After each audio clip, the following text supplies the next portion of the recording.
Bien le bonjour. Aujourd'hui on va parler de Charente. Là je sens qu'il faut que je vous en dise plus. On va parler de Charente, mais surtout de tout l'univers qu'on a développé grâce à ce département au sein du monde de Talbure. Talbure. Alors ça c'est la réaction de ceux qui n'ont pas vu la dernière vidéo. Non parce que là cette fois la dernière vidéo date pas d'un an mais d'une semaine. Donc bon, à un moment, les mecs ils se font engueuler, tu sais. D'ailleurs je suis donc déjà plus régulier sur cette chaîne en 2 vidéos, que sur ma chaîne perso en règle générale. Bref, qu'est-ce que c'est Talbure? Et non, cette fois-ci je parle pas du projet mais bien de la contrée de Talbure. Déjà, à quoi ressemble la cartographie de Talbure? Oui parce que vous la voyez, elle était juste là en fait depuis le début.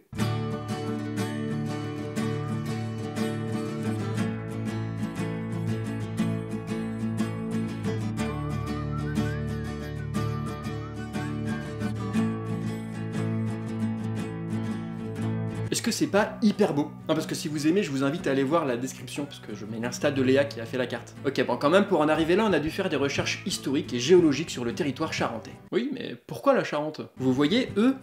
Eh ben c'est nous. Et au-delà d'être des beaux gosses, enfin en tout cas pour la plupart d'entre eux, eh bien il y en a beaucoup qui viennent d'Angoulême. Oui, Angoulême c'est où? C'est en Charente du coup. Moi-même d'ailleurs je suis d'Angoulême, et c'est une ville magnifique, riche d'histoire et de patrimoine, et riche tout court aussi.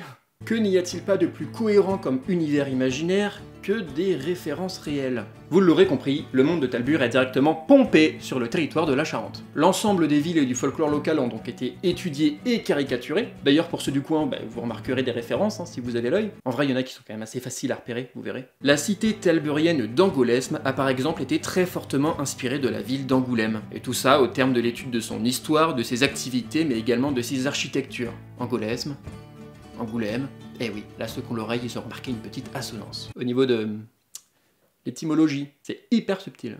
Je vais d'ailleurs vous lire un petit extrait de l'encyclopédie talburienne. Quoi? Oui, on est allé jusqu'à créer une encyclopédie. Beaucoup de travail documentaire dans cette histoire, beaucoup de travail documentaire. Ok, alors. Ayant longtemps été une place forte convoitée en raison de sa position stratégique et de ses voies de communication importantes, la ville fortifiée a subi de nombreux sièges par le passé. Cité commerciale autrefois réputée pour ses festivals d'art graphique et ses monumentales représentations théâtrales avant la grande répression menée par le régent Folcide et ses partisans désormais à la tête du pouvoir, la capitale est aujourd'hui connue pour ses luxueuses courses de carrioles autour de ses remparts. Alors là, pour ceux qui n'ont pas la rêve, ça parle du festival de la BD, qui a lieu à Angoulême tous les ans, et du circuit des remparts, qui a lieu à Angoulême tous les ans.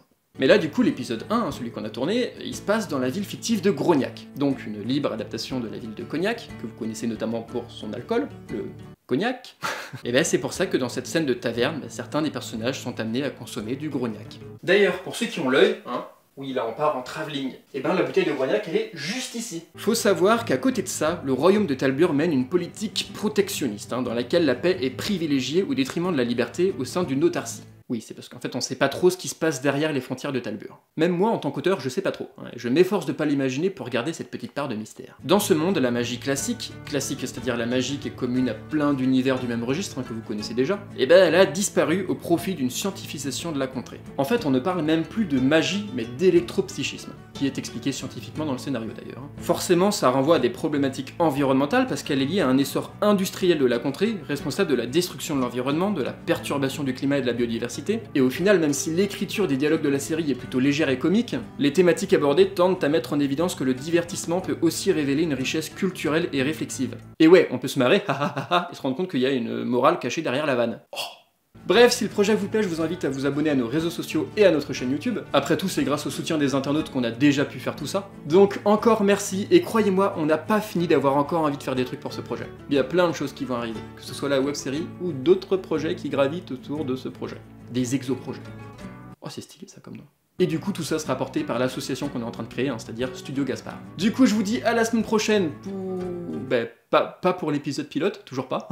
Vous verrez bien, et d'ailleurs, moi aussi, parce que j'ai toujours rien préparé en fait. Donc on verra bien. À samedi prochain.